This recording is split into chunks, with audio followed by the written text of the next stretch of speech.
നമസ്കാരം, അഖിലാണ്.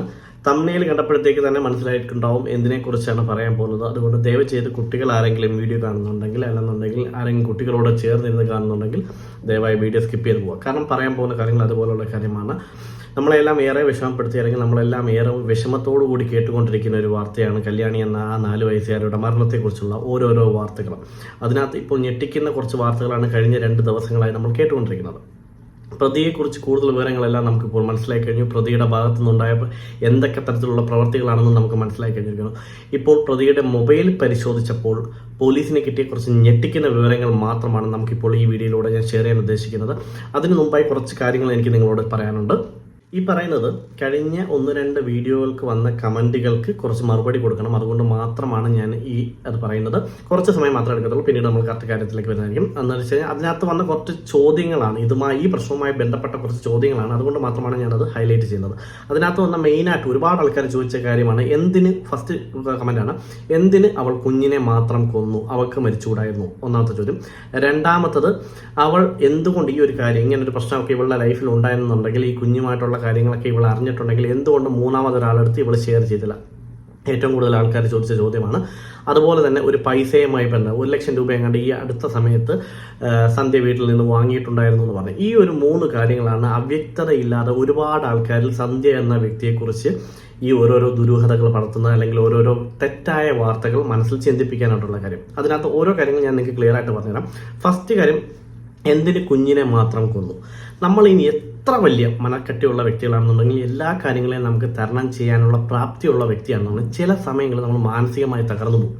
ആ സമയങ്ങളിൽ നമുക്ക് എത്ര തന്നെ കഴിവുണ്ടെങ്കിലും എത്ര തന്നെ പ്രാപ്തിയുള്ള വ്യക്തിയാണെന്നുണ്ടെങ്കിലും മനസ്സ് കയ്യിലില്ല എന്നുണ്ടെങ്കിൽ നമ്മൾ എടുക്കുന്ന തീരുമാനങ്ങൾക്ക് വെറും വൃത്തിഹീനവും അല്ലെങ്കിൽ ബുദ്ധിശൂന്യമായിട്ടുള്ള തീരുമാനങ്ങളായിരിക്കും നമ്മൾ എടുക്കുന്നത്. അങ്ങനെ എടുത്ത ഒരു തീരുമാനമാണ് ആ കുഞ്ഞിനെ അവൾ പുഴയിലേക്ക് എറിയാമെന്നുള്ള ആദ്യത്തെ തീരുമാനം. ചിലപ്പോൾ ഇവർ രണ്ടുപേരോട് ഒരുമിച്ച് മരിക്കാൻ തീരുമാനിച്ചിട്ടുണ്ടായിരിക്കും, പക്ഷേ എന്തോ ഒരു കാരണം കൊണ്ട് അവൾക്കത് ചെയ്യാൻ പറ്റിയില്ല. അല്ലെന്നുണ്ടെങ്കിൽ ഇനി എന്തോ ഒരു കാര്യം അവൾക്ക് വെളിപ്പെടുത്താനുണ്ട്, അല്ലെങ്കിൽ ഇനി എന്തോ ഒരു കാര്യം അവൾക്ക് ചെയ്ത് തീർക്കാനായിട്ട് ഇവിടെ ബാക്കിയുണ്ട്. അതുകൊണ്ട് മാത്രമായിരിക്കാം സന്ധ്യ എന്നുള്ള വ്യക്തി അന്ന് ആ കുഞ്ഞിനൊപ്പം മരിക്കാതിരുന്നത്. എൻ്റെ ഒരു കൺക്ലൂഷനാണിത്. രണ്ടാമത്തെ കാര്യം, എന്തിനാണ് അവൾ ഇത് ആരോടും ഷെയർ ചെയ്യാതിരുന്നത്? ഇത് അറിയാവുന്ന പലരുമുണ്ട്. ഈ കുടുംബത്തിൽ തന്നെ ഇവൾ നേരിട്ട പ്രശ്നങ്ങൾ എന്താണെന്നും ഇവളോട് കാണിച്ച അക്രമങ്ങൾ എന്താണെന്നും ഇവൾ പലരിടത്തും പറഞ്ഞിട്ടുണ്ട്. പക്ഷെ ആ പറയുന്ന രീതിയെല്ലാം അവളെ ഒരു മാനസിക രോഗിയാക്കാനായിട്ട് തയ്യാറെടുക്കുന്ന മറ്റൊരു ടീം അവളുടെ കൂടെ തന്നെ ഉണ്ടായിരുന്നു, ആ വീട്ടിൽ തന്നെ ഉണ്ടായിരുന്നു. അത് സന്ധ്യയുടെ അമ്മ ആദ്യത്തെ സമയത്ത് തന്നെ പറഞ്ഞു. സന്ധ്യയുടെ വീട്ടിൽ 2 പെൺകുട്ടികളാണ്. അതിൽ മൂത്ത ചേച്ചിയോട് പോലും സന്ധ്യ കാര്യങ്ങൾ പറഞ്ഞപ്പോഴത്തേക്കും സന്ധ്യയുടെ പെരുമാറ്റങ്ങളിലെല്ലാം ചെറിയ ചെറിയ വേരിയേഷൻസ് ഉണ്ട്. സന്ധ്യ പറയുന്നതൊന്നും കറക്റ്റ് അല്ല എന്നുള്ള രീതിയിൽ സന്ധ്യയെ ഒഴിവാക്കാൻ സ്വന്തം കുടുംബം തന്നെ നിന്നിരുന്നു എന്നാണ് പറഞ്ഞിരുന്നത്. ആ കാര്യങ്ങൾ വരെ ചില അവ്യക്തതകൾ നിലനിൽക്കുന്നുണ്ട്.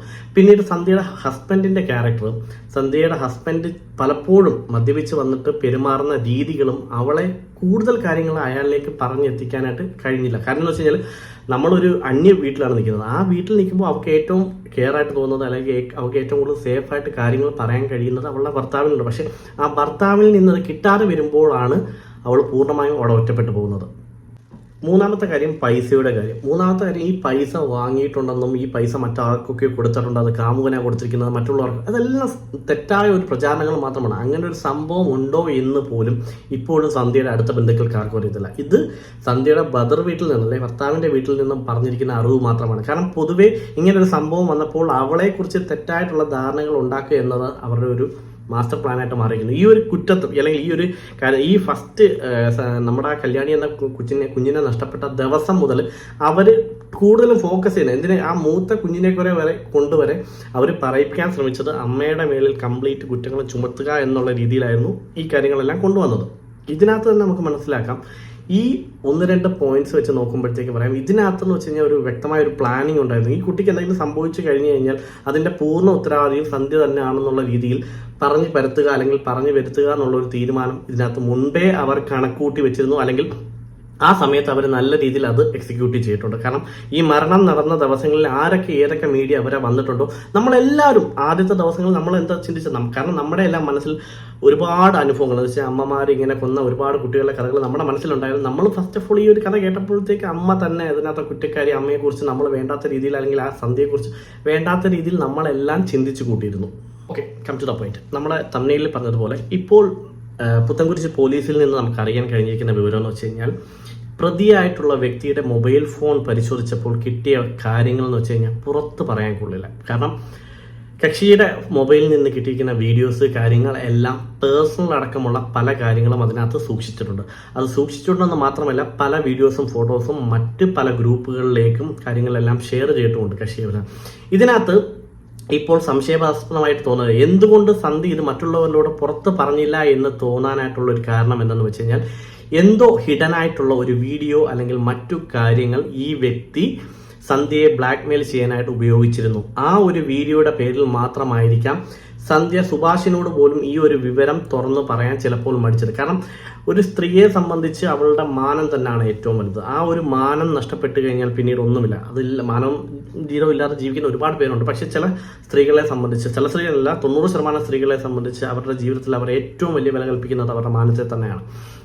ഇത്തരം ഭയങ്ങൾ തന്നെയാണ് സന്ധ്യയെ ഈ ഒരു അവസ്ഥയിലേക്ക് കൊണ്ടെത്തിച്ചത്. യഥാർത്ഥത്തിൽ പറയുകയാണെന്നുണ്ടെങ്കിൽ ഈ ഒരു വാർത്ത ശരിയാണ്. ഞാൻ ഇത്രയും ദിവസം പറഞ്ഞിരിക്കുന്ന പോലെ പറയുകയാണെന്നുണ്ടെങ്കിൽ ഇതിന്റെ ഫൈനൽ കൺക്ലൂഷൻ വരുമ്പോൾ നമുക്ക് മനസ്സിലാവും സന്ധ്യ എന്ന വ്യക്തിയുടെ കയ്യിൽ കുറ്റങ്ങളൊന്നും തന്നെ ഉണ്ടാവാൻ സാധ്യതയില്ല.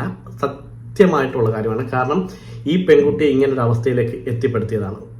ഇന്നും നമ്മുടെ ചുറ്റും, നമ്മുടെ എല്ലാം പരിസരങ്ങളിൽ അല്ലെങ്കിൽ നമ്മുടെ എല്ലാം നാട്ടിൽ ഇതുപോലെ ഒരുപാട് സന്ധ്യമാർ ജീവിക്കുന്നുണ്ട്.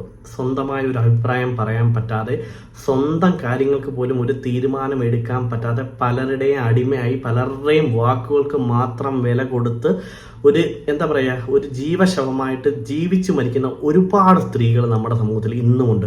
കാരണം നമ്മൾ ചോദിക്കും നമുക്ക് എല്ലാവർക്കും ഭയങ്കര സാക്ഷരതയുണ്ട്, നമുക്കെല്ലാം വലിയ സ്വാതന്ത്ര്യങ്ങളും കാര്യങ്ങളും ഉണ്ട്. ഇതെല്ലാം ഉണ്ടെങ്കിൽ തന്നെയും എത്രയൊക്കെ ഉണ്ടെന്ന് പറഞ്ഞു കഴിഞ്ഞാൽ ഇന്നും അടിമപ്പെട്ട് ജീവിക്കുന്ന, സ്വന്തം അവസ്ഥകൾ മറ്റൊരാളോട് തുറന്നു പറയാൻ പോലും പറ്റാത്ത രീതിയിൽ ജീവിക്കുന്ന ഒരുപാട് സ്ത്രീകളുണ്ട്. അത് നിങ്ങൾക്ക് എല്ലാവർക്കും അറിയാവുന്നൊരു കാര്യമാണ്. പക്ഷേ അവർ സമൂഹത്തിൻ്റെ മുന്നിൽ, നമ്മുടെ എല്ലാം മുന്നിൽ ചിരിച്ചും കളിച്ചും നിന്ന് ഒരു ജീവിതം, ആ ജീവിതം എങ്ങനെയെങ്കിലും ജീവിച്ച് തീർക്കാമെന്നുള്ള രീതിയിൽ ജീവിച്ച് തീർക്കുന്ന സ്ത്രീകളാണ് പലരും ഉള്ളത്. അങ്ങനെ ഒരു സംഭവത്തിൻ്റെ പേരിൽ മാത്രമാണ് ഈ സന്ധ്യയ്ക്കും ഇന്നിങ്ങനെ സംഭവിച്ചത്. നമ്മുടെ എന്തെങ്കിലും പ്രശ്നങ്ങൾ, നിങ്ങളുടെ എല്ലാം ജീവിതത്തിൽ പലതരത്തിലുള്ള പ്രശ്നങ്ങളുണ്ടാകും. പക്ഷേ പ്രശ്നങ്ങൾ ആരോടെങ്കിലും ഒരു വ്യക്തിയെടുത്ത് നിങ്ങൾ തുറന്ന് പറഞ്ഞ് സംസാരിക്കാൻ തയ്യാറായി കഴിഞ്ഞ് കഴിഞ്ഞാൽ നിങ്ങളുടെ ജീവിതത്തിൽ മാറ്റം ഉണ്ടാകും. അല്ലെന്നുണ്ടെങ്കിൽ ഒരിക്കലും നിങ്ങൾക്ക് അതിൽ നിന്നും മോചനം ഉണ്ടാവത്തില്ല. നിങ്ങൾ ആരുടെയും അടിമയായിട്ട് ജീവിക്കേണ്ട ഒരാവശ്യമില്ല. എല്ലാവർക്കും സ്വന്തം കാലിൽ സ്വന്തമായിട്ട് ജീവിക്കാനായിട്ടുള്ള സ്വാതന്ത്ര്യമുണ്ട്. നമ്മുടെ ലൈഫിൽ നമ്മുടേതായിട്ടുള്ള സ്വാതന്ത്ര്യവും നമ്മൾ ആരെയും ഡിപ്പെൻഡ് ചെയ്ത് ജീവിക്കേണ്ട ഒരു ആവശ്യമില്ല. അത്തരം ഒരു കഴിവിന് വേണ്ടിയിട്ടെങ്കിലും നിങ്ങൾ സ്വയം പരിശ്രമിക്കുക. നിർത്തുന്നു. അഖിൽ വിശ്വം സൈനിങ് ഔട്ട്. ബൈ.